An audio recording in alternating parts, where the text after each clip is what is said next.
Dans une rue malfamée, notre protagoniste se dresse devant une échoppe d'armes. Face à lui se trouve la raison de sa présence, une épée magnifique capable d'illuminer ses journées d'un simple regard. Elle est toujours aussi classe. Tu recommences. Je me doutais que tu ne t'étais toujours pas ressaisi. Jemina. Vlad, tu sais que tu as complètement perdu l'esprit ces derniers temps? Laisse-moi tranquille, c'est l'un de mes seuls moments de repos. Oh, vraiment? C'est à cause de ta distraction que tout le monde parle de toi. Comment ça? Tu entends toujours des voix quand tu tiens un bâton? Ah, quel crime as-tu bien pu commettre dans ta vie antérieure? Et d'où sortait cet éclair? Le ciel est dégagé? Noir en plus de ça? Reste à la boutique pendant quelque temps. Il paraît que le nouvel évêque est très sensible aux présages. Il a été promu via l'Inquisition. Au moindre signe étrange, il t'enverra au bûcher. Arrête, tu vas me porter la poisse. Je rêve. Tu râles même quand je m'inquiète pour toi. Tu crois qu'il n'y a qu'une ou deux personnes qui t'ont vu te faire frapper par la foudre? Les gens parlent dans ton dos. Alors ne reste pas planté là, les yeux dans le vague. Que feras-tu si tu es pris pour cible et traîné jusqu'à l'église? Je me contente de regarder une épée. Tu es vraiment pénible. Achète-la à crédit dans ce cas. C'est cher. Quel prix peut bien coûter une arme vendue par le forgeron d'une petite ruelle malfamée? C'est combien? Tu veux que je te l'achète? 5 pièces d'or. C'est du délire. Waouh, ce bout de métal vaut 5 pièces d'or? Avec cette somme... Je sais, pourrais vivre tranquille toute une année. Quoi? Ce bout de métal? Maudit gamin, dégagez d'ici! Cette épée n'a pas été forgée pour des voyous dans votre genre! Pour qui sont ces armes alors? Seuls ceux qui vivent dans le coin peuvent les admirer. Tu es sénile, le vieux? De quoi? Sénile? Tu me provoques, sale peste! Pourquoi fais-tu tout un cirque en fabriquant soudainement des épées pour les chevaliers? Tu n'es pas censé crever bientôt en plus? Si, c'est justement pour ça, petite idiote! Retournez faire la vaisselle dans votre boutique, bande d'incapables! Quoi? Tu viens de traiter une jeune femme d'incapable? Arrête de le provoquer, Jemina. Nous partons. Non, lâche-moi! Je n'ai rien dit de mal! Et elle insiste, en plus! Vermine, c'est sûrement parce qu'elle n'est pas morte de faim qu'elle est aussi désagréable. Dire que je les ai si souvent nourris à l'époque. Ah, merde! Il est encore resté planté là un bon moment, assez longtemps pour creuser la terre. Il ferait mieux de se concentrer sur un moyen de gagner sa vie. Gamin, avoir un rêve dans un coin pareil ne t'apportera que de la souffrance. Je sais très bien qu'il est impossible de partir de ces petites rues malfamées quand on y est né. C'est pourquoi je vendrai cette épée uniquement à celui qui parviendra à en sortir. Je ne laisserai pas ma dernière création rouiller ici.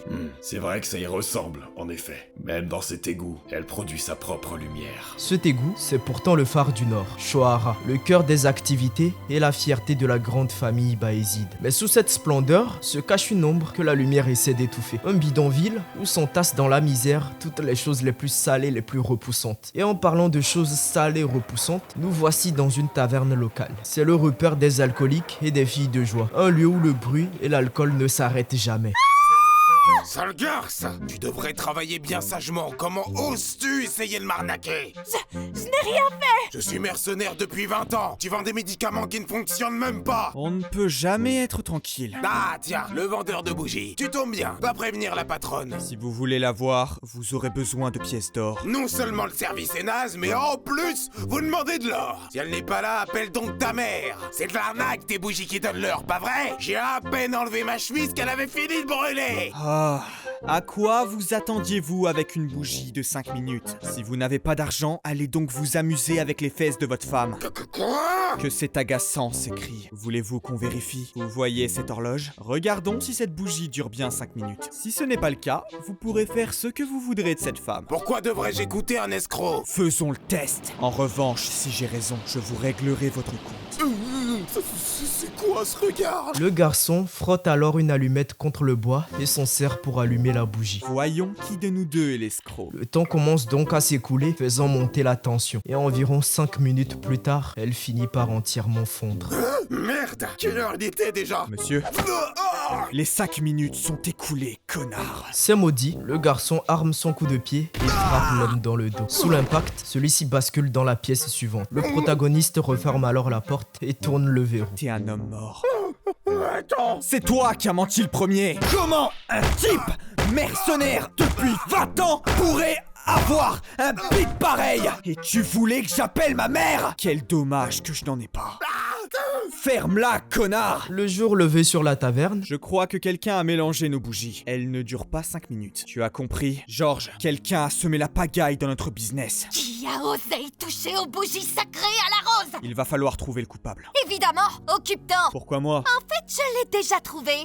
Qui est-ce? C'est moi. J'ai fait une petite blague. J'avais envie de plumer tous ces types pourris. elle, c'est Marcella, la patronne de la boutique Le Sourire des Roses. En gros, c'est elle qui gère les filles de joie de la taverne. Oh, J'ai tabassé un gars innocent. Qu'est-ce que je pouvais y faire? C'est un tour de la patronne et je ne suis qu'un employé. Hey, mon merveilleux cadet.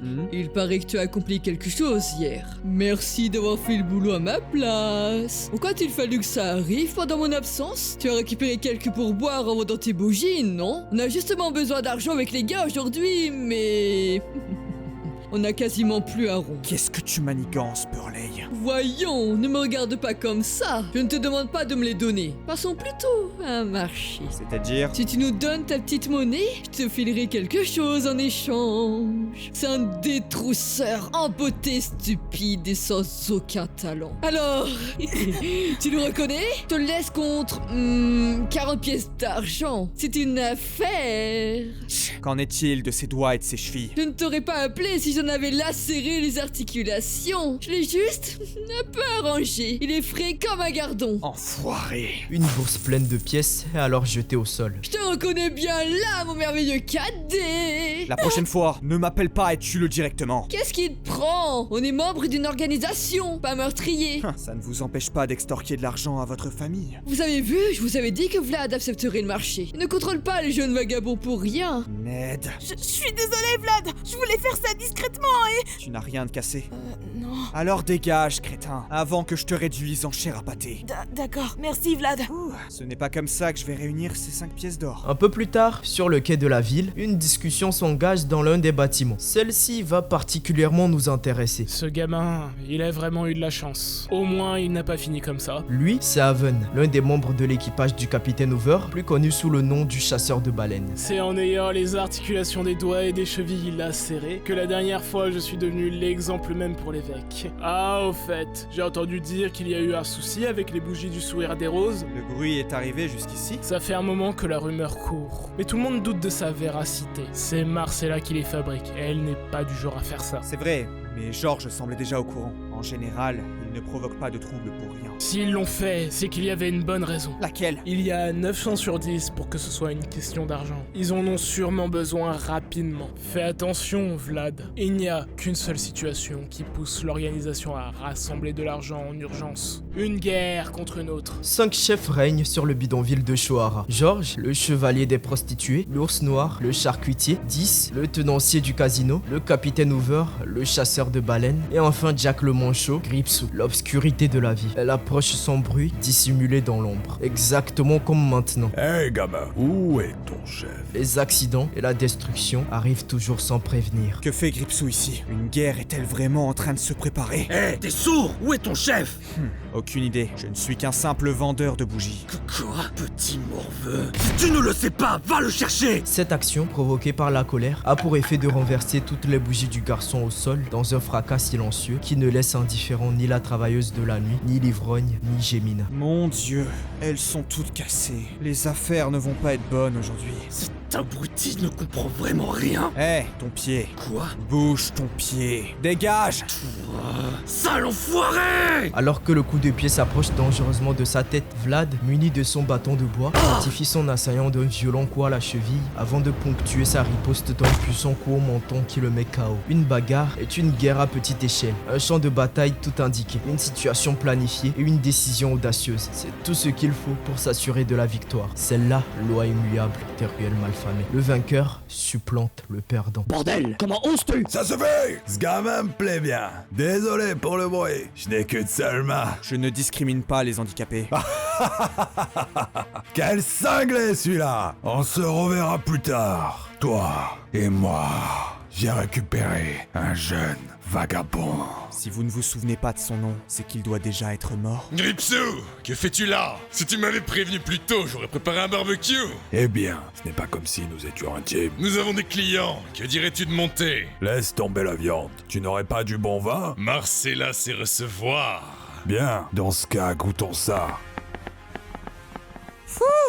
J'ai failli crever. Ah bon sang! Il en a cassé un sacré paquet. Hey, le futur prodige. Ton chef ne tarit pas d'éloges à ton sujet. J'ai l'œil pour juger les gens, gamin. Si jamais t'en as marre de cet endroit, viens bosser pour moi. Tu me plais bien. Je ne suis pas si mal ici. Je suis nourri, logé et payé.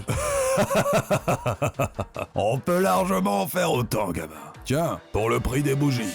Une pièce d'or, c'est beaucoup trop. C'est ce que tu auras si tu nous rejoins. Je suis Gripsou, le baron des bas-fonds de Shohara. Et merci pour le verre, Georges. Il a l'air content. Leur conversation s'est sûrement bien passée. Vlad, Ouais. Georges veut te parler. Un peu plus tard, on retrouve Vlad et Georges à la même table. Je comptais te la donner plus tard, mais étant donné les circonstances, je te la confie maintenant. Garde-la toujours sur toi. En voyant l'expression de Georges, et pas seulement la sienne, mais aussi celle de Marcella et des mercenaires à table, le garçon comprit que l'entretien avec Jacques le Manchot avait été une catastrophe. Cesse la vente de bougies. Qu'est-ce que je vais faire alors? Encaisser les clients? Patrouiller dans le quartier? Nous avons appris que Jack a ramené quelqu'un de l'extérieur. Il s'agirait d'un mercenaire, autrefois chevalier. Comme toi? Oui. L'organisation de Jack le Manchot compte un très grand nombre de membres. Malgré tout, Georges, l'ancien chevalier, reste un mur difficilement franchissable. Les moutons ne font évidemment pas le poids face aux loups. Cependant, s'il se confronte à un guerrier de niveau chevalier, l'équilibre s'effondrera en un claquement de doigts. Nous sommes clairement désavantagés. C'est pour ça que j'ai besoin de toi. De moi? Tôt ou tard, je te donnerai ta première mission. Haven est un jeune handicapé qui peut à peine marcher et à qui il manque des doigts. Mais grâce à son intelligence, il a appris à écrire et à compter seul, mettant ses compétences au service du capitaine Hoover. C'est en le voyant que Vlad a réalisé qu'on gravit les échelons à force de travail et d'apprentissage. Mon garçon, devrais plier davantage tes bras pour frapper. Bon sang, il vient m'emmerder à chaque fois que je brandis un bâton. Un mois auparavant, j'ai commencé à entendre une voix après avoir été foudroyé. Les murmures du diable se déclenchent dès que je tiens une arme. Je devrais acheter de l'eau bénite plutôt qu'une épée. Je vais l'ignorer. Plus je lui réponds, plus il me colle au basque. Je dois rester concentré et faire mon maximum. Je canalise mon esprit et ma force et je frappe. Replie tes bras! C'est différent. Jusqu'à présent, je ne faisais que balancer mon arme. Cette fois, c'était une voix de l'épée. Qu'est-ce que j'ai dans le crâne, bon sang? Notre histoire se poursuit aux confins d'une forêt montagneuse, un soir de pleine lune. Je me fais plutôt jeune. Le vent d'hiver me glace les os. Soudain, un chant de coucou retentit. Le son interpelle cet inconnu. C'est tout à fait possible. Soit il est stupide, soit il le fait exprès. Après avoir fait quelques pas en direction du bruit, celui-ci s'arrête. J'ignore qui tu es, mais arrête. Je suis là. Vous êtes Monsieur Stanga? Ouais, c'est moi. Tu dois être Vlad. L'informateur m'a dit que tu venais des bas quartiers, mais avec tes yeux bleus et tes cheveux blonds, n'importe qui croirait que tu es le fils d'une famille noble. Voici une lettre de mon chef. Une organisation adverse a engagé un ancien chevalier en tant que mercenaire? Je comprends pourquoi Georges demande mon aide. Bien, je vais vous guider. Nous devrions arriver après-demain dans la nuit. Je ne sais pas si je devrais suivre un idiot. Je peux au moins vous indiquer le chemin. Ça m'étonnerait. Un gamin qui imite le chant du coucou en plein hiver manque clairement de cervelle. Si tu nous perds en route, je te tue. Observant l'homme qui le menace d'un air stoïque, notre protagoniste ponctue. Suivez-moi plutôt. Moi non plus, je n'ai pas envie de foirer complètement ma première mission. Regardez-moi ça. J'ai volontairement essayé de l'intimider, mais il s'en moque complètement. Je comprends que Georges l'apprécie. Ce gamin vaut le coup d'être formé. Un peu plus tard, dans la même forêt, on aperçoit Vlad et le dénommé Stanga abrité dans une grotte autour d'un feu. C'est alors que notre héros se met à fixer longuement l'homme, qui le remarque instantanément. Pourquoi tu n'arrêtes pas de me regarder? C'est la première fois que tu vois un chevalier à la retraite? D'aussi près? Oui. T'es un vrai pecno. D'où venez-vous? Dakia. Oh, c'est la Cambrousse là-bas. Non, j'aurais préféré que tu nous paumes en forêt pour pouvoir te découper en morceaux. Voyons. Pourquoi dites-vous quelque chose d'aussi effrayant? Les chevaliers ne savent pas plaisanter sans paraître menaçants. Oh, ce bœuf séché a l'air délicieux. Tu as ma part? Non, je n'en ai pas pris pour vous. Vous n'avez rien à manger? Enfin, si, mais... Merde, ça sent hyper bon. Gamin, tu n'as pas de questions à me poser? Pourquoi soudainement? Écoute, je t'échange un bout de viande contre une réponse. Tu n'auras pas d'autre occasion comme celle-ci. Combien en voulez-vous? Il suffit de demander. Hey, j'ai ma fierté! Normalement, un chevalier ne reçoit qu'une récompense, juste. Vous êtes à la retraite. Tout de même. Jusqu'à présent, je... Non. Stenga. Âge. 42 ans. Gamin. Vous savez manipuler l'aura? Finalement, tu es bien superficiel. Tous les chevaliers ne savent pas forcément le faire. Et puis, l'utiliser en combat réel est encore une autre histoire. Donc, vous pouvez ou pas? Eh bien... Prenez tout. Un chevalier ne devrait accepter qu'une compensation équitable, mais parfois, il faut aussi savoir se remonter le moral. Après tout, ça fait plusieurs jours que je mange ce truc tout sec. Il va vraiment me faire une démonstration? La seconde d'après, Stanga était debout, brandissant son épée à deux mains avant de fermer son œil gauche. Pourquoi fermez-vous votre œil gauche? Je dois faire appel au monde qui se trouve au fond de mon âme. Regarde bien, gamin. C'est l'essence même des chevaliers. Aura. Après cette démonstration de force, notre héros et son invité sont désormais arrivés à Shohara. Oh, je me sens très mal. J'ai l'impression d'être un clochard. Il vaut mieux que vous soyez un peu sale. Il est préférable de ressembler à un mendiant qu'à un chevalier. Je parlais pas de mon apparence, mais de mon humeur. Un chevalier a une dignité à préserver. C'est quoi ce Shohara? Je vous ai ramené ici en secret. Nous ne pouvons pas passer par la porte principale. Vous devriez le savoir. Allons-y, je vous préparerai un bain quand nous serons arrivés. Et sur ces quelques phrases, nos deux acolytes reprennent leur marche. C'est trop calme. Ça ne me plaît pas du tout. Vu l'heure, c'est normal. C'est toujours comme ça ici? Non. Visiblement, quelqu'un est déjà passé par là. Séparons-nous. Je vais vous indiquer la porte réservée aux membres. Et toi? Je passerai par la porte principale. Il vaut mieux détourner leur attention. À tout à l'heure. Arrivé à destination, notre protagoniste débarque en trombe dans la taverne. Encore essoufflé, il constate que l'endroit est sans dessus-dessous. Les tables sont renversées et le sol est jonché de débris mêlés à des éclaboussures de sang. C'est alors qu'une voix familière s'exclame. Tu es rentré sain et sauf. Bon travail. Gripsou a frappé le premier. Ceux qui ont de l'argent n'agissent pas comme tout le monde. Est-ce que ça va? Ça faisait longtemps que je n'avais pas affronté quelqu'un du niveau chevalier, tout simplement. Venons-en au plus important. Tu l'as ramené? Oui, la porte principale étant surveillée, je lui ai indiqué l'entrée arrière. Il ne devrait pas tarder à arriver. Parfait. Demain j'écraserai Gripsou. Nous devons mettre un terme à tout ça une bonne fois pour toutes. Au fait, comment l'as-tu trouvé? T'as paru normal? Oui, il semble être quelqu'un de bien. Stanga, un côté magnanime. Il a aussi l'air très agile. Il a perdu du poids. C'est vrai qu'il faut prendre soin de soi pour vivre vieux. Oui, et puis, il sait utiliser l'aura. Demain sera notre jour. Quoi? Ah, ce doit être lui.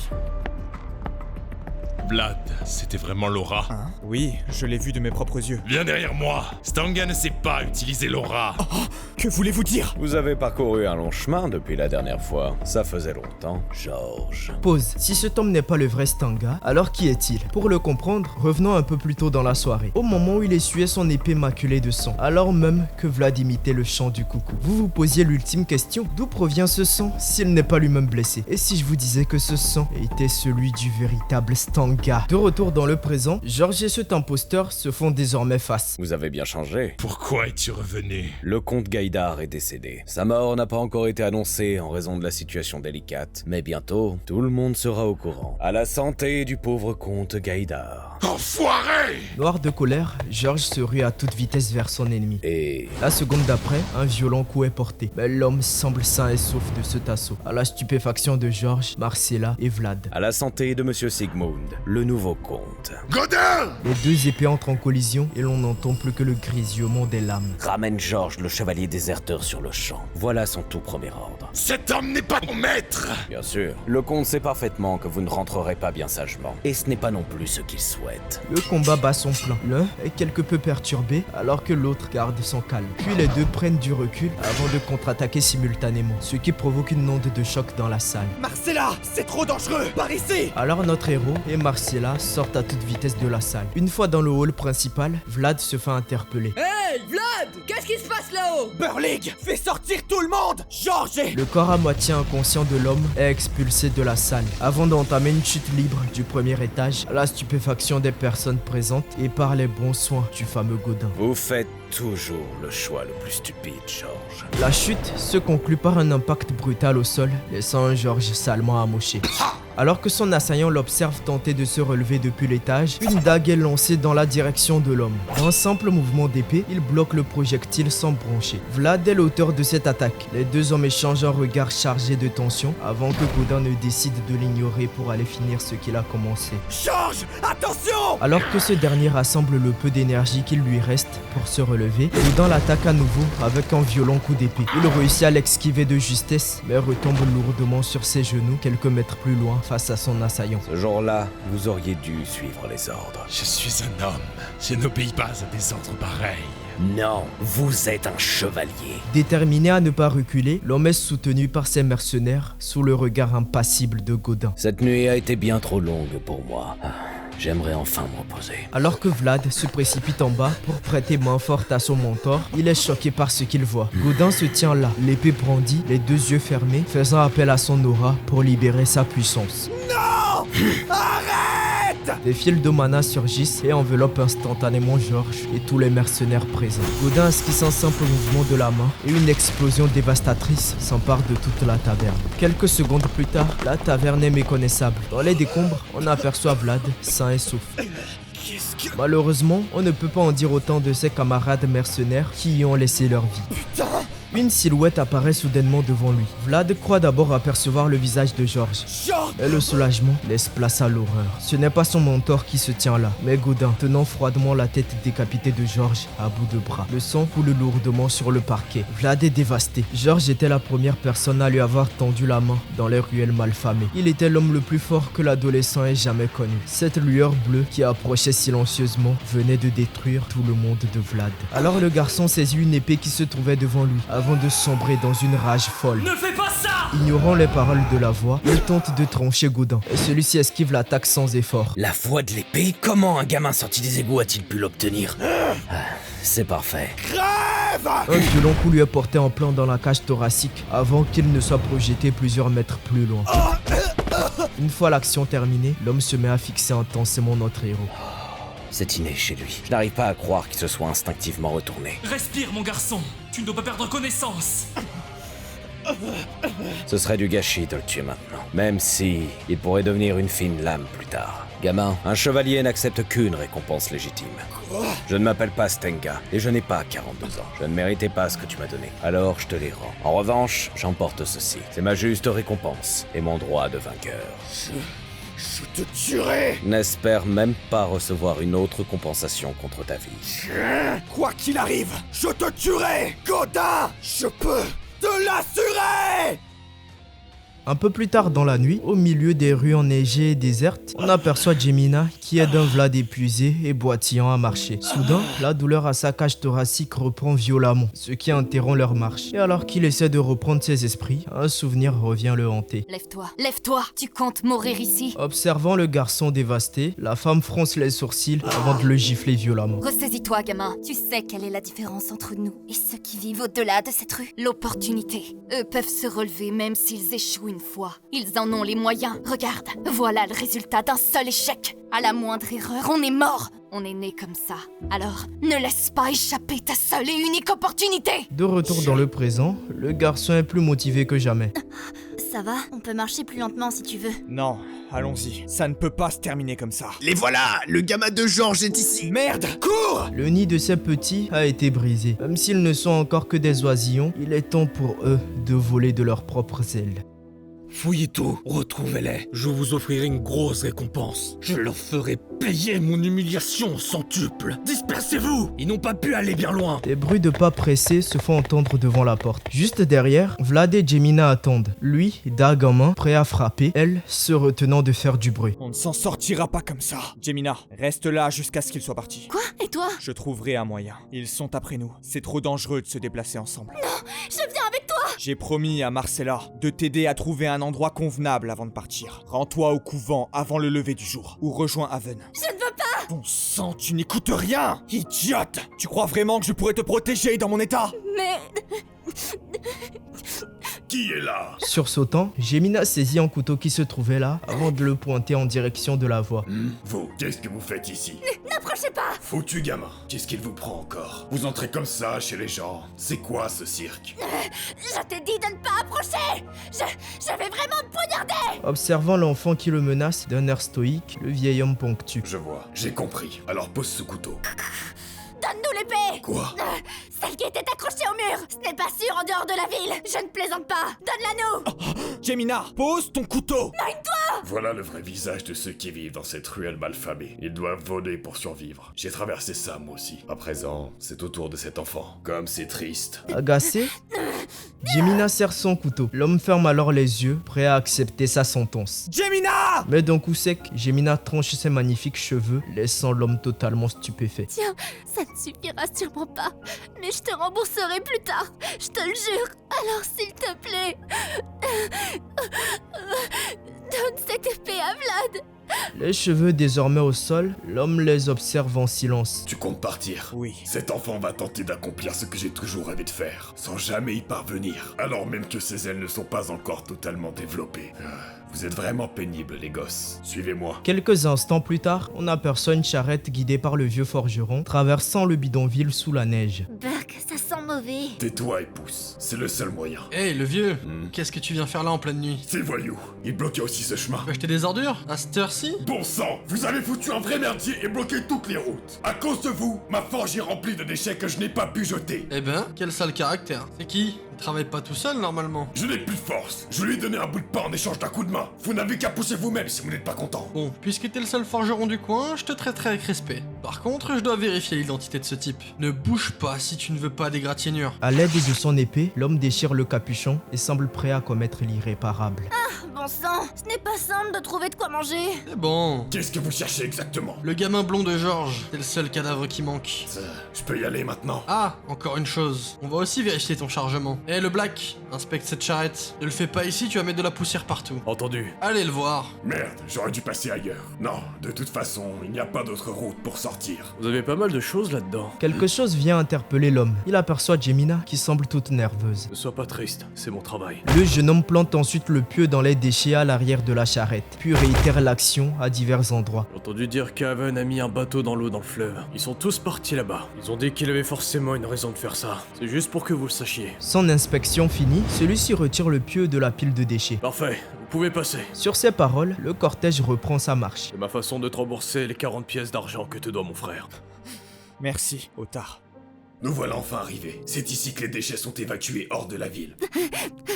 Au revoir, Vlad, prends soin de toi. La pile de déchets est alors balancée dans l'évacuateur. Parmi elles, on aperçoit Vlad tenant fermement l'épée qu'on vient de lui donner. C'était une étoile forgée des rêves du vieil homme et qui brillait grâce aux larmes de la jeune fille. Un peu plus tard, aux confins de la forêt montagneuse, on aperçoit notre héros observant intensément son épée. Tu m'entends? Oui, Qui es-tu? je ne sais pas. Tu m'as donné tout un tas de conseils sur les épées, mais tu ignores qui tu es? Enfin, ce n'est pas plus mal. Aidons-nous mutuellement. Je t'aiderai à retrouver tes souvenirs. Et toi, tu m'apprendras à me battre, même si tu es le diable. Ça n'a pas d'importance. Ce qui me terrifie vraiment, c'est de n'être rien. Très bien, je vais t'apprendre à manier ton épée. Notre histoire se poursuit au sein d'un campement, plus précisément dans la tente principale frappée du blason de la famille Bayezid. À l'intérieur, un jeune homme semble particulièrement tendu. C'est facile, trop facile. Lui, c'est le fils cadet de la famille, Joseph Bayezid. Je suis de retour, jeune maître. Ah, te voilà, Jaillard. Vous ne semblez pas de bonne humeur, que se passe-t-il? Tout se passe trop bien. La purge des monstres se déroule comme prévu. Nous n'avons que peu de pertes et ce ne sont que des mercenaires. N'y a-t-il pas aussi des disparus que nous pourrions considérer comme des déserteurs? Entre ça et un résultat moyen, tout le monde va douter de mes compétences. Mon père et ses vassaux, bien sûr, mais aussi mon demi-frère, Rudger. Nous courons à la ruine si je ne parviens pas à devenir le prochain comte. Je sais parfaitement ce que fera Rudger. La famille Bayezid glorifie l'armée et l'histoire le prouve. Mon père a écrasé ses propres frères pour obtenir son titre. Je manque de guerriers efficaces. Tu es le seul, Jaillard. Eh bien justement, à ce propos, jeune maître, j'ai quelque chose à vous dire. Je t'écoute. Un des mercenaires me semble louche. Est-ce un espion envoyé par mon frère? Ce n'est pas ce que je voulais dire, non. Mais vous comprendrez en le voyant par vous-même. Le jeune cadet a désormais face à lui le cadavre d'un gobelin lacéré de toutes parts. C'est catastrophique. C'est probablement l'œuvre d'un gamin qui n'avait jamais utilisé d'épée. Regardez par ici maintenant. Cela sont ni fait, ni à faire. Nous n'avons que des hommes incompétents. Celui-ci est un peu mieux. Celui-là également. Une seconde.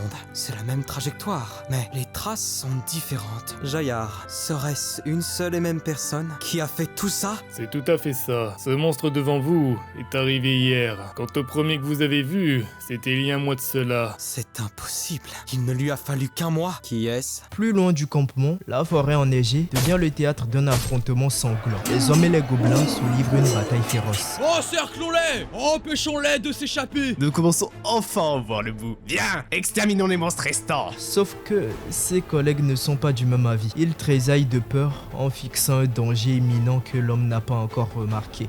Pourquoi vous... Un violent coup de massue vient lui clore le bec, provoquant une explosion de sang et de neige. Il est littéralement écrasé sous la force brute du géant. Alors que les autres mercenaires terrifiés commencent à reculer, le monstre pousse un hurlement assourdissant. Il charge ensuite à toute vitesse, faisant immédiatement plusieurs autres victime. Un homme s'approche de la scène à cheval, puis s'exclame: Que faites-vous? Retournez immédiatement au combat! N'espérez même pas être récompensé en agissant ainsi! Il n'était pas question d'un gobelin. Vous auriez dû engager des mercenaires plus chers. Ou sinon, vous n'avez qu'à vous en occuper vous-même. Bande d'incapables! Alors que celui-ci s'apprête à dégainer son épée, une moitié de corps humain est jetée à quelques mètres de lui. C'est l'œuvre du hobgoblin qui tient l'autre moitié tout en poussant un cri terrifiant. Horrifié par ce spectacle macabre, le capitaine déglutit bruyamment et semble pétrifié sur sa monture. Ouais, tout compte fait, il va plutôt rester sagement dans son coin. Pourtant, une silhouette se dirige vers le monstre. On le reconnaît immédiatement. Il s'agit de Vlad, notre protagoniste, qui se fait désormais appeler Liman. Je vais le faire cette fois-ci.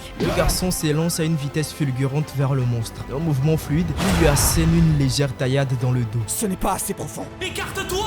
Alors que le coup de massue s'approche dangereusement de sa tête, Vlad parvient à l'esquiver de justesse, puis atterrit quelques mètres plus loin. Merde, encore raté. Idiot, je t'ai pourtant expliqué. Tu n'y arrives pas? Ce sont les génies qui réussissent du premier coup. Je prends mon temps, c'est tout. Le monstre qui s'approchait à toute vitesse se met à hurler avant de lancer un premier coup de massue que Vlad esquive. Un deuxième coup suit qu'il esquive à nouveau. Puis il y a un dernier et ultime assaut qui provoque une terrible explosion de neige. Sauf que même cette fois, Vlad n'a pas été touché. Cette fois-ci, je l'aurai. Liman qui prie. Jaillard lance immédiatement une enquête approfondie sur lui. Très bien, à vos ordres. Ça n'a vraiment aucun sens. Comment a-t-il pu passer de coups aussi maladroits aux marques de la voie de l'épée en l'espace d'un mois?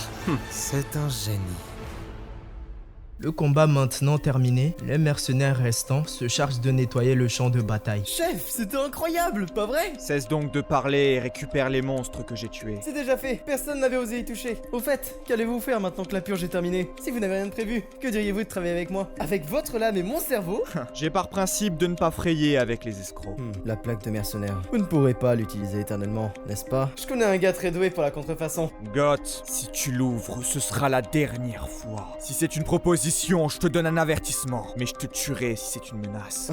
Je dis ça pour vous, c'est tout. C'est dommage de ne gâcher vos compétences pour ne gagner que quelques pièces. Si tu veux pouvoir garder ta tête attachée au reste de ton corps, ferme-la et finis de nettoyer le terrain. D'accord, j'y vais. Un jour, il faudra que je lui donne une bonne leçon. Sur ce, notre protagoniste se retourne, puis s'enfonce dans la forêt. Liman va encore prier, comme toujours. Une fois seul, celui-ci plante son épée dans le sol et s'incline. Waouh, quelle classe. Il n'est vraiment pas noble. En tout cas, il n'est clairement pas comme nous. Ah, putain. Encore une fois, je n'ai pas réussi à le tuer en une seule fois. Imbécile! Ne t'ai-je pas déjà dit que le secret du coup de grâce, c'est qu'il arrive sans prévenir? Qu'est-ce que ça signifie exactement? Quand tu prends tac ton épée que tu te penches, ton adversaire fait fit. C'est là que tu dois faire fit. Je suis censé comprendre quelque chose à tout ça? Pourquoi tu ne comprends pas? Je te dis que tu dois faire fit quand l'autre fait fit. Fouip, putain! De retour au campement, on aperçoit un bol rempli d'une soupe à la viande fumante. C'est quoi comme viande? C'est de la viande au moins? Aucune idée. Tant que tu es gratuit, c'est déjà rare que l'employeur fournisse les repas. C'est pas brise, pour rien. Ouais, c'est ça là, mais on s'en contente. Bon appétit. Tu vas encore voir le prêtre? Je devrais peut-être prier moi aussi. C'est pas le disant que ça va changer quelque chose. Dans l'attente du prêtre en question... Oh, Liman, entre. Père Andrea, avez-vous bien dormi? Bien sûr, comme toujours. J'ai entendu dire que tu étais allé prier la nuit dernière. Tu as dû avoir bien froid. Le froid n'a aucune importance quand on est dans les bras du Seigneur. Ce crétin et ses fouip. Tu ressembles plus à un prêtre que moi. Père Andrea, le repas est prêt. Parfait, merci, Jean. J'étais sur le point de prendre mon petit déjeuner. Joins-toi donc à nous. Oh, mais je ne suis pas venu pour ça. Bien, prions. Remercions le Seigneur pour les repas qu'il nous offre chaque jour. Prenons des forces en mangeant. Faisons davantage d'efforts pour faire le bien. Quel garçon intègre. Il n'a pas perdu sa sincérité, même dans les lieux les plus modestes. Je dois guider ce jeune garçon qui parcourra les champs de bataille ensanglantés jusqu'à la mort. C'est peut-être une occasion envoyée par Dieu. Amen. Bien, mangeons. Merci. Bon appétit. De la soupe avec du bon pain. Ça, c'est de la bonne nourriture. Ah. À propos de tes talents à l'épée, j'en ai très souvent entendu parler, mais Monsieur Joseph semble aussi en avoir eu vent. Avant-hier, Jaillard est venu poser de nombreuses questions à ton sujet. Bon, et donc? Je t'ai recommandé. Je lui ai dit que tu étais un jeune homme très sérieux et que j'avais hâte de voir ce que l'avenir te réserve. Les Bayézides sont une famille noble renommée, même au nord. Travailler pour eux sera bien mieux que ta situation actuelle. Tu le mérites largement. Ah, c'est compliqué. Désolé, je crois que je me suis trop fait remarquer. Tu n'avais pas le choix, c'est en combattant que tu amélioreras tes compétences à l'épée. Le problème n'est-il pas plutôt que tu es trop proche de ce prêtre? Je devais m'assurer d'une chose. Es-tu enfin sûr que je ne suis pas un être malveillant? Le père Andrea est un prêtre reconnu et au pouvoir sacré suffisamment puissant pour prétendre au titre d'évêque. Puisqu'il ne m'a pas découvert, tout va bien. Mais je devrais peut-être m'enfuir maintenant. Avec tes capacités, ne crois-tu pas qu'ils se moqueront de savoir qui tu es vraiment? À force de poser des questions, ils finiront par savoir que j'ai tué un mercenaire qui volait, et même que j'ai menti sur mon identité. En fait, tu es plutôt diabolique. Je te signale que t'es mon complice. Il vaudrait mieux fuir. La légitime défense n'est reconnue que lorsqu'il y a un témoin. Dans ce cas, je partirai ce soir. Si j'embarque Goth avec moi, il pourra me fabriquer une fausse plaque de mercenaire. Je crois que tu vas avoir du mal à fuir. Quelqu'un approche derrière toi. D'après l'énergie qu'il dégage, il s'agit au moins d'un chevalier de haut niveau. D'un mouvement vif, le garçon se met en position défensive. Tiens donc, est-ce que ce jeune aurait senti ma présence? Il pourrait être bien plus utile que je ne le pensais. Monsieur Joseph demande à te voir, gamin. Merde, j'aurais mieux fait de me tirer de là au lieu de me poser des questions. Me laisser intimider ne m'avancera à rien. C'est un honneur. Aux cartes, on dit que rester impassible est une excellente technique. Est-ce qu'à tout hasard tu savais que je viendrais? Le père Andrea m'en a parlé, mais j'ignorais que vous arriveriez aussi vite. Oh, intéressant. Ça a beau être un jeune mercenaire, il ne tremble pas devant moi. Très bien, suis-moi. Devrais-je partir maintenant? N'espère même pas t'enfuir. Un chevalier de son envergure te coupera la tête avant même que tu n'aies le temps de faire 3 pas. Sang, je n'ai pas le choix. Arrivé dans la tente de Joseph, Je fais enfin ta connaissance. Enchanté. C'est un honneur, monsieur Joseph. As-tu rencontré quelques désagréments pendant ta mission? Tout le monde ici est reconnaissant de votre considération. Des cheveux blonds et des yeux bleus. Je pensais que tu étais le fils d'une famille noble déchue. Tu t'appelles Liman, c'est bien ça? Oui. Ah, j'aurais dû te prévenir. le garçon reçoit une violente gifle de la part de Jaillard, ce qui le déstabilise. Je déteste le mensonge. Vlad de Shohara. Vous le saviez déjà. J'ai pu confirmer que ta mère était une prostituée, mais je n'ai rien trouvé concernant ton père. Le connais-tu? C'est assez drôle de demander au fils d'une prostituée qui est son père. Juste après, Vlad reçoit un violent coup sur le mollet gauche de la part de Jaillard, ce qui le fait tomber. Sois gentil, gamin, et reste aimable. Non, il a raison, c'est plutôt amusant. Tu as probablement tué un mercenaire et récupéré sa plaque. J'ai aussi compris pourquoi tu as fui Shohara. Où as-tu appris le maniement de l'épée? Tant de choses sont dissimulées derrière ce regard. Jaillard, qui jusqu'à présent se contentait de donner de légers coups à Vlad, se met à dégainer son épée, poussant ce dernier à réagir plus sérieusement. Mon professeur est arrivé tel un éclair et a disparu comme le vent. Il ne m'a pas révélé son nom, mais il m'a dit qu'il était une vision singulière qui ne devait être révélée à personne. Son regard ne tremble pas. Bien, je suis désolé de t'avoir rudoyé. Il m'a cru. Je ne sais pas toi, mais personnellement, je suis dans une situation assez compliquée en ce moment. Et donc, j'ai une proposition à te faire. Vlad de Shohara, n'as-tu pas envie d'atteindre des sommets plus hauts? Le pouvoir, la liberté, la survie, la chevalerie, ce genre de choses. Moi, Joseph Bayezid, j'aimerais te parrainer.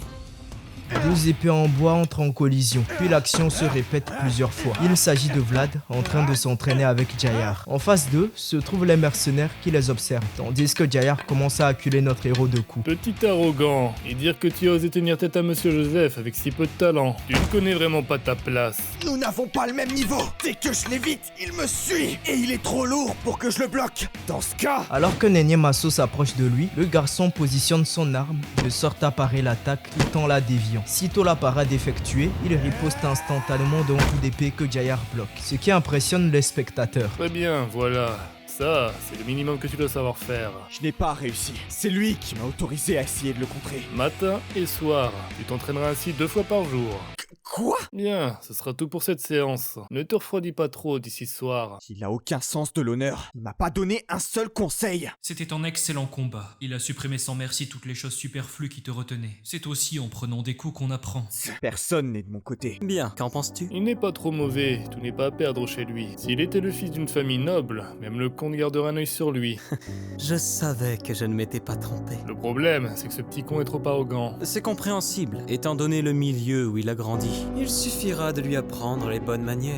Il me semble d'ailleurs que la personne parfaite pour ça se trouve juste devant moi. Vous savez ce que j'en pense. Une lame sans loyauté n'est pas digne de confiance. Même s'il m'avait salué avec plus de respect dès qu'il m'a vu, je ne lui aurais pas fait confiance. Il valait mieux qu'il montre sa vraie nature dès le début. Il y a une chose que je dois absolument faire. C'est sûrement préférable d'avoir une relation où chacun donne à l'autre ce qu'il veut. Très bien, si c'est ce que vous pensez. Ne ressemble-t-il pas à un loup arrogant en qui on ne peut avoir confiance et qui se croit supérieur? Je ne veux pas me presser. Cela prendra du temps de créer une cage suffisamment grande pour que le loup se croie en liberté. La nuit tombait sur le campement. Oh, j'ai froid. C'est l'hiver, mais pourquoi est-ce aussi brumeux? Dire que le chef, enfin Vlad, est devenu le disciple de Messia Jaillard. J'aurais dû l'amadouer plus tôt et fuir avec lui. Enfin, c'est bien de réussir, mais pourquoi je me retrouve là par un temps pareil? Tout va bien. Ah oui, monsieur Roderick, rien à signaler. Ressaisis-toi et continue à surveiller. Oui monsieur, vous inquiétez pas. Il est parfaitement antipathique. Maintenant qu'il a fait sa patrouille, il ne devrait pas revenir avant un moment. Je vais peut-être en profiter pour faire une sieste. Qu'est-ce que tu fais là? Ah, il était pas encore parti. Comment ça, tu cherches un enfant? De qui parle-t-il? Tu m'as tout l'air d'une folle. Je n'ai pas vu ton... Un enfant? Qu'est-ce qui se passe? Pourquoi s'est-il arrêté? Goth déglutit et s'approche lentement de l'homme avant de s'arrêter. Où est-ce qu'il va? Ce n'est pas le chemin qui mène au camp. Hein? Qu'est-ce que... Une sorte d'ombre noire vient entourer le chevalier. Et de cette obscurité surgit une immondice si terrifiante que Goth en tressaille. Ah, j'ai mal partout. Il pourrait pas y aller plus doucement. Gamin, c'est une occasion en or. Nombre de personnes pairaient pour s'entraîner avec Jaillard. C'est un chevalier de grande valeur. Je crois qu'il avait juste envie de me frapper. C'est pour ça que vos combats se sont améliorés. La motivation est primordiale dans tous les domaines. Ça me rend triste. Chef! Liman! Chef! Par ici! Venez 2 secondes! Goth, quand es-tu rentré? Il me semble que l'équipe de Purge n'est pas encore arrivée. Chef, je fuirai cet endroit cette nuit! Qu'est-ce que tu racontes? N'oubliez pas que c'est par bonté que je suis venu vous voir. Nous reverrons avec le sourire aux lèvres. Je ne comprends rien à ce que tu dis. Ne prenez pas mes paroles à la légère. Je l'ai vu de mes yeux. Cette forêt dans laquelle nous exterminons des monstres est maudite. Quoi? Malgré une paye et un environnement de travail décent, il y a de nombreux déserteurs, n'est-ce pas? Oui. Ils ont tous été emportés par la forêt. Ce ne sont pas des déserteurs, mais des disparus. J'ai vu le fantôme qui entraîne les gens là-bas. Bon sang, t'as fini de dire des conneries? Ah, je vous jure que c'est vrai. Hier même un chevalier a disparu.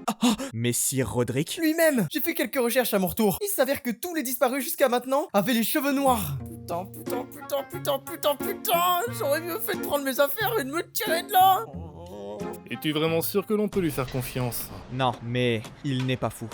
Ça ne me plaît pas. D'après Monsieur Joseph, il s'agit là d'une opportunité. Ce serait sûrement plus avantageux pour lui de faire une découverte inhabituelle, plutôt que de simplement éradiquer des monstres ridicules. Mais tout de même, quelque chose me rend mal à l'aise. Chez toutes les personnes disparues, leurs cheveux étaient de couleur noire. 3 chevaliers sont sur place. Il n'est sûrement rien arrivé. De toute façon, même s'il arriverait quelque chose, aucun d'entre eux serait utile. Étant donné que Roderick a disparu, je ne peux rester les bras croisés. Quelqu'un de plus compétent que lui doit intervenir. Messia Jaillard, voici le camp de l'équipe de Purge. Je suis Aaron, subordonné de Messire Roderick. Donc, vous avez fouillé toute la forêt, mais n'avez trouvé aucune trace, c'est bien ça? En effet, un ancien chasseur menait la marche pourtant, mais nous n'avons vu aucune empreinte.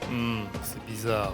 Je vais devoir aller vérifier ça par moi-même. Bien, cherchez dans les alentours par groupe de 3, et restez toujours à portée de vue d'une personne. Plus tard, alors que le soleil se couche... Ce n'est pas correct. Comment avez-vous pu me faire ça? C'est un coup monté. Vous avez profité de ma bonté. Tais-toi donc et cherche. Je te donnerai une récompense plus tard. Est-ce que vous avez trouvé quelque chose, vous deux? Non. Rien à dire. Vous ne servez vraiment à rien. Je vous signale que je viens de la ville. Et comment faites-vous pour retrouver quelqu'un dans vos quartiers malfamés? C'est facile. Il suffit de choper n'importe qui et de le frapper. C'est incroyable à quel point tu es inutile. Bon, le soleil va se coucher. Il va bientôt faire nuit. Devrions-nous rentrer sans n'avoir rien trouvé? Tiens donc, qu'est-ce que... Dites-moi, est-ce que vous avez fouillé au-delà de cette rivière? Je ne crois pas. Ce n'est pas dans la direction de la Purge. Il n'y avait absolument aucune trace dans la forêt. Que ce soit Roderick ou cette femme inconnue, je ne pense pas que nous les retrouverons là-bas. Rassemblez les mercenaires.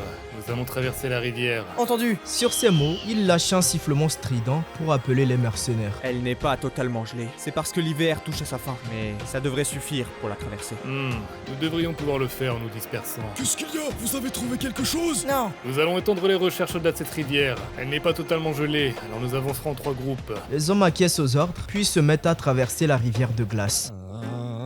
Qu'est-ce qu'il y a? J'ai un mauvais pressentiment. N'importe quoi. Tu flippes, c'est tout. Bien sûr que j'ai peur. Je suis pas comme vous, les gens brillants. Moi, j'ai besoin d'une bonne intention pour survivre. Et là, elle me dit de ne pas traverser cette rivière. En tout cas, il y a bien une chose dont je suis certain. C'est-à-dire? Si tu t'enfuis maintenant, ta mort ne sera pas belle à voir. Si l'unique témoin fuyait les lieux du crime, même moi je le choperai pour le tabasser. Alors tais-toi et suis-moi. Traverser la rivière est ton seul moyen de survivre. Oh putain, c'est vraiment pas une bonne idée. Alors que Goth ne fait que quelques pas sur la neige, celui-ci s'arrête brusquement. Ah, chef, la glace peut se briser? Bien sûr. D'ailleurs, si tu continues de parler, je la casserai pour te balancer à l'eau. Ah, non, je ne peux pas. Tu vas te lever, oui. On est à la traîne. Ah, ah, Bon sang, tu es vraiment... Oh, des cadavres! Il y a des corps dans la rivière! Soudain, la glace commence à se briser de toutes parts, semant la panique au sein de la troupe. Puis, de ces crevasses surgissent des morts vivants qui finissent par encercler le groupe. Messire Jaillard, qu'est-ce qu'on fait? Et merde, c'est une embuscade, on s'est fait avoir. Ils nous ont tendu un piège, comme s'ils savaient qu'on viendrait ici. Finalement, la nuit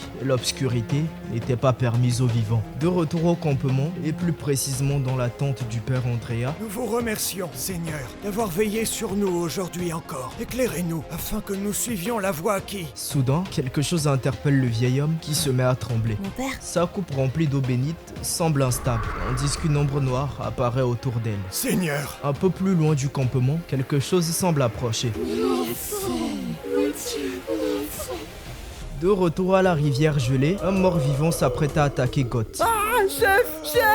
Mais ce dernier est protégé par Vlad qui vient trancher le zombie en deux. Aussitôt après, plusieurs autres monstres se jettent sur lui et il les élimine d'un magnifique mouvement d'épée. Ah, lève-toi et prends ta lance, imbécile! je ne peux pas! Bon sang! Reste concentré. Choisis ta direction avant de bouger. Je ne peux pas avancer. Mais Sir Jaillard est-il sain et sauf? De son côté, Jaillard massacre de multiples morts vivants à l'aide de son épée. Cependant, il semble perturbé, surtout en voyant ses hommes se faire submerger par ces monstres. Bordel, ça n'en finit pas. S'ils nous ont tendu un piège, c'est qu'ils ont un but précis en tête. Même si j'ignore qui est derrière tout ça, je sais avec certitude qui est leur cible. Je n'ai plus le temps d'hésiter, je vais devoir passer aux choses sérieuses. Sur ces mots, le chevalier canalise toute son énergie vitale dans sa lame, déchaînant une frappe dévastatrice. Le rayon d'action fauche la horde de morts vivants, stupéfiant les survivants parmi ses hommes. Vlad de Shohara, pas remplir ta part du contrat. Mais Sir Jaillard, que dois-je faire? Rentre immédiatement à la base et tiens bon jusqu'à mon retour. Protège Monsieur Joseph comme prévu. Entendu! Allons-y, Goth! Chef, attendez-moi! Seigneur, je ne suis pas rassuré. Faites en sorte qu'il parvienne sain et sauf jusqu'à Monsieur Joseph. D'un pas ferme, un monstre s'approche de Jaillard, alors que ce dernier se retourne pour en finir avec lui. Hein? Qu'est-ce que... Ah, il semblerait que je sois arrivé trop tard. Cela me peine de te voir dans un tel état, Roderick. De retour au campement principal, plus précisément dans la tente de Joseph, on aperçoit ce dernier en train de feuilleter un livre. Soudain, des hurlements provenant de l'extérieur l'interpellent. Un intrus? Monsieur Joseph! Bordane, que se passe-t-il? Eh bien... Tu es venu me voir avant même d'avoir évalué la situation? C'est que votre sécurité passe en priorité. Tu comptes me protéger sans épée? J'envie mon frère. À ma place, il t'aurait déjà coupé la tête. Je suis désolé, Monsieur Joseph! Oh, Père Andrea, qu'y a-t-il? C'est le mal. Regardez, cette Bible est écrite à l'encre sacrée. Les versets tremblent comme des feuilles dans la tempête. Cela signifie qu'il ne s'agit pas d'un être puissant normal. Y a-t-il un moyen de l'arrêter? Je ne suis pas exorciste. Je vais déployer autant de pouvoir divin que possible. Mais ce ne sera sûrement pas très utile face à un être aussi maléfique. Je vois. Aucun des chevaliers restants n'a créé son propre monde. Mais je n'ai pas d'autre alternative pour le moment. Allons-y! Une fois hors de la tente, un épais brouillard enserre le campement. De la brume? Non, je ne suis pas votre enfant! L'homme se couvre rapidement la bouche et le nez d'un mouchoir avant de ponctuer. Cette brume provoque la confusion? En tout cas, elle n'a rien de naturel. Nous avons été pris de court. À la vue de cette abomination, le groupe reste pétrifié, la bouche bée. C'est alors que la créature se fige face à eux dans un silence de mort, avant de se retourner lentement.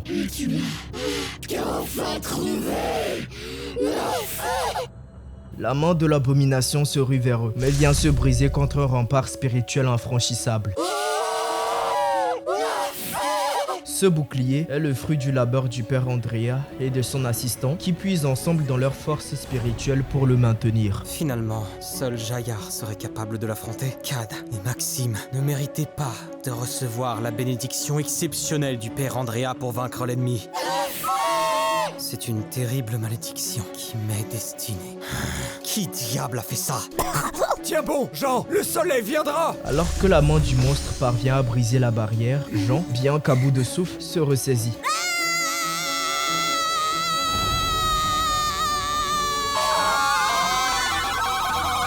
Son assistant a déjà atteint sa limite. Leur cantique va bientôt s'arrêter. Serait-ce la fin? La situation est bien trop grave pour attendre le soleil.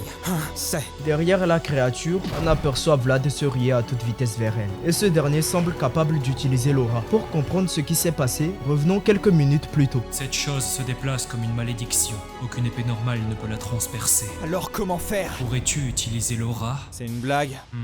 Il y a bien un moyen. Lequel? Je peux emprunter ton corps en un instant. C'est possible? Je sais que je suis capable d'utiliser l'aura, mais j'ignore si je pourrais le faire avec ton corps. Même si j'y parviens, il te sera impossible de bouger pendant quelques secondes. Honnêtement, je ne recommande pas cette méthode. Si je ne peux pas l'éliminer, c'est moi qui mourrai. Ça aussi, c'est la voie de l'épée. Faisons-le. Es-tu sûr? J'ai fait une promesse à Joseph. Il y a une chose que je dois absolument faire. Je lui accorde donc ma foi et non ma loyauté. Je respecte ta décision. Revenons dans le présent, au moment où notre protagoniste se jette sur la créature. Maintenant, ferme ton œil droit! Dans une déflagration électrique, notre protagoniste bascule dans le monde de la voix. Aussitôt, il imprègne son épée d'aura puis tranche l'abomination en deux. Le père Andrea, son assistant, Rudan et Joseph en restent médusés. Une fois son attaque terminée, Vlad s'écroule sur ses genoux. Vlad! C'était clairement un signe d'aura. J'ignore comment il a fait, mais il est certain qu'il a dû en payer le prix. N'arrêtez pas votre cantique! Monsieur Joseph! Vlad, accroche-toi à moi! L'abomination saisit la cheville de Joseph, brisant net sa fuite. Foutu corps faible! Je ne vais même pas pouvoir nous sortir de là! Monsieur Joseph! Pardonnez mon insolence! D'un geste puissant, l'homme projette les deux jeunes gens hors de la portée de la créature. Ceux-ci retombent lourdement quelques mètres plus loin, au pied du père Andrea. C'est la première fois que je suis rassuré de t'avoir à mes côtés. Merci, monsieur Joseph. Mon père, bénissez ma lame, s'il vous plaît. Je dois aider cette femme. D'accord. Sans sourciller, le vieil homme empoigne la lame à main nue, laissant son sang l'imprégner. Voilà, elle est bénie. Merci. Sur ce, le garçon s'approche lentement de la créature avant de s'arrêter en face d'elle. Ça n'a duré qu'un instant, mais j'ai vu ces femmes enfermées dans cette prison sombre. Mon enfant! Mon enfant! Et ces pauvres petits-enfants sur ce sol glacial. S'il vous plaît! Rendez-moi mon enfant! Les horribles souvenirs de cette femme qui hurle en direction de son enfant, qui se refroidit sous ses yeux. Reposez en paix, à présent. Oui, Dieu, mon enfant! La lame s'enfonce brutalement dans son crâne, stoppant son agonie. L'abomination s'éteint au moment précis où les premiers rayons du soleil transpercent les montagnes.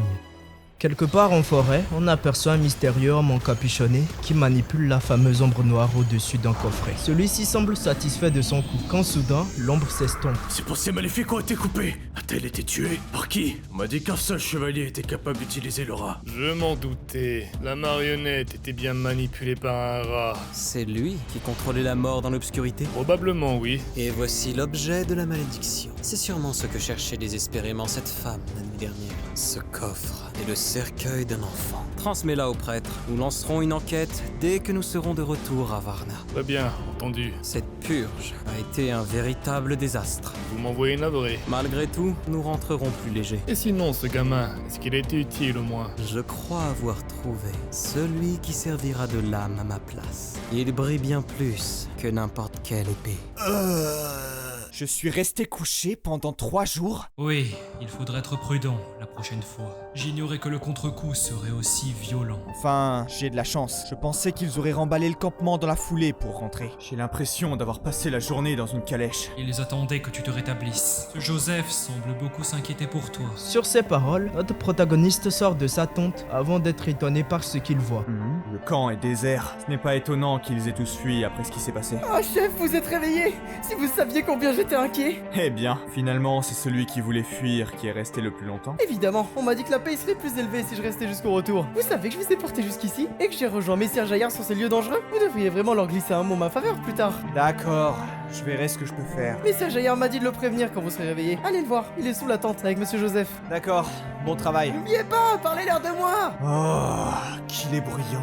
Un peu plus tard, dans la tente de Joseph, Tu peux boire de l'alcool. Oui, j'ai travaillé dans un bordel qui faisait bar. En revanche, je n'en ai jamais bu d'aussi cher. C'est un vin de noble. J'aimerais d'abord te remercier. Tu aurais pu t'enfuir. Nous avons passé un marché. En effet, tu as dit que tu m'offrais ta foi à la place de ta loyauté. Ce n'était qu'un accord oral, mais il l'a respecté avec détermination. Je ne dois surtout pas le laisser m'échapper.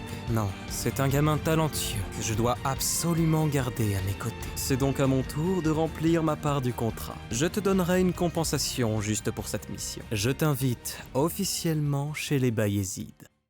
notre histoire va se poursuivre au comté de Bayezid, Varna. J'ai terminé de renvoyer les mercenaires, monsieur Joseph.